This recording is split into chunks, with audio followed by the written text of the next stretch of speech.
गा के बताऊंगा आपको। उतना अच्छा खैर मैं गाता नहीं हूँ, बट ये जो जितनी इरेगुलरिटीज है, अनफेयरनेस है, आप शायद उसमें अपना आप जो इमोशंस है आप उसमें रिफ्लेक्ट होता हुआ पाएंगे।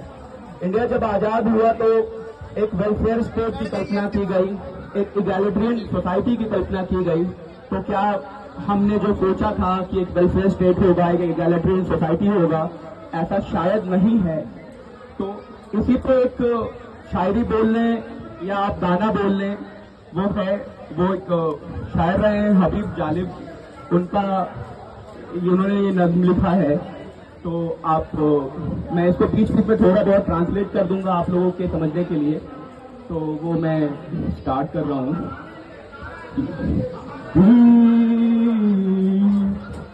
दीप जिसका महल्ला ही में जले, चंद लोगों की खुशियों को लेकर चले, वो जो साए में हर मसलहत के पले, ऐसे दस्तूर को सुबह बेनूर को मैं नहीं जानता, मैं नहीं मानता, ऐसे दस्तूर को सुबह बेनूर को मैं नहीं जानता, मैं नहीं मानता। अब इसका मतलब क्या है कि दीप जिसका महल्लात ही में जले, मतलब वो रोशनी बस जो अमीरों के घर तक आए, वो जो महलों में रहते हैं, सारी खुशियां बस उनके लिए ही आए। क्या आप इस तरह के सिस्टम को मानते हैं?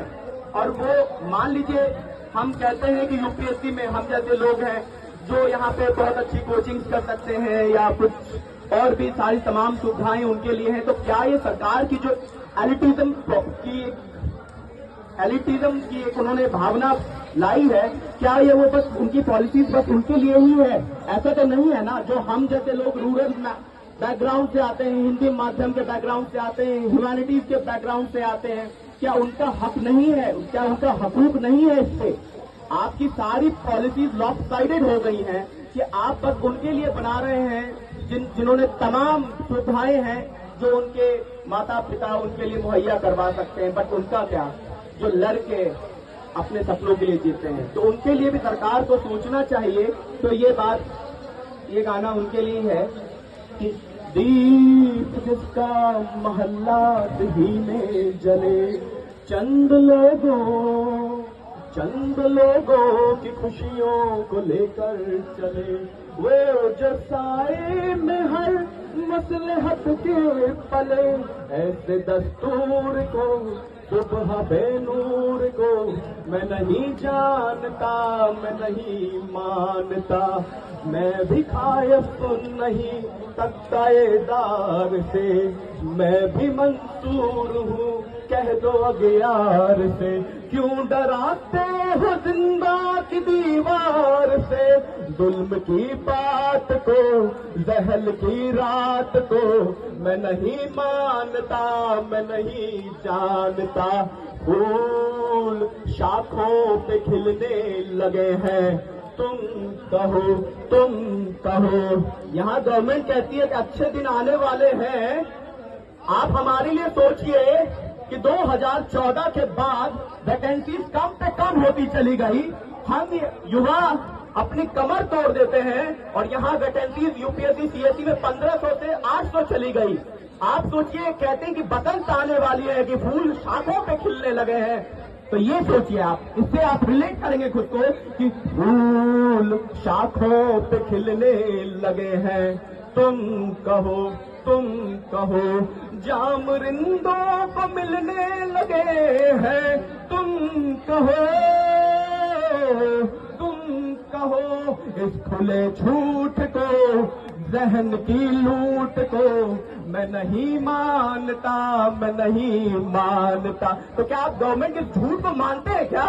जो वो कहते हैं, एक तरफ कहते हैं कि अच्छे दिन आने वाले हैं और उनकी पॉलिसीज जो अंबानी अडानी तक रह जाती है, या एक समझ लीजिए कि वोट बैंक पॉलिटिक्स में फंस गई है, और हम जैसे जो मीडियम निम्न मध्यम वर्गीय परिवार से आते हैं, युवा जो अपने गरीब तबके से निकल के आता है, और ये जो आईएएस की परीक्षा है, ये सिविल सर्विसेज की परीक्षा है, ये सफलता की सीढ़ी है हम लोगों के लिए, कि हम सोचते हैं शायद निम्न मध्यम वर्ग से हम उस जगह जा पाएंगे शायद हम, जहां पे माँ बाप के सपने हम पूरा कर पाएंगे।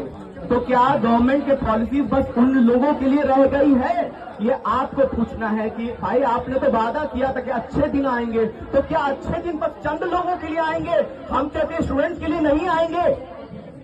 एसएससी की एग्जाम्पल ले ले, वैकेंसी कहां 10-10 हजार आती थी, आज की डेट में 3,000 आ गई। गवर्नमेंट कहती है कि भाई आप एंटरप्रेन्योरशिप करो, पकौड़ा ही तलो, लेकिन वो एक हिसाब से एंटरप्रेन्योरशिप है। भाई हम इतना पढ़े लिखे पकौड़ा तलने के लिए तो नहीं है ना। आपने वेलफेयर स्टेट बनाया है, India is a welfare state. नौकरी देना आपका फंडामेंटल जिम्मेदारी है, वो हमारा हक है। ये कोई नहीं कह सकता कि तुम सरकारी नौकरी की तैयारी क्यों कर रहे हो, ये हमारा हक है, कॉन्स्टिट्यूशनल राइट है, गवर्नमेंट हमसे छीन नहीं सकती है। ये आपको समझना पड़ेगा, आपको पूछना पड़ेगा गवर्नमेंट से। तो तुमने लूटा है सदियों हमारा सुकून, तुमने लूटा है सदियों हमारा सुकून, अब हम पर चलेगा न तुम्हारा फुसूं। फुसूं इज है जादू कि गवर्नमेंट कहती है कि गवर्नमेंट कोई भी आए कहीं ना कहीं युवाओं के साथ छल करती ही है, लेकिन अब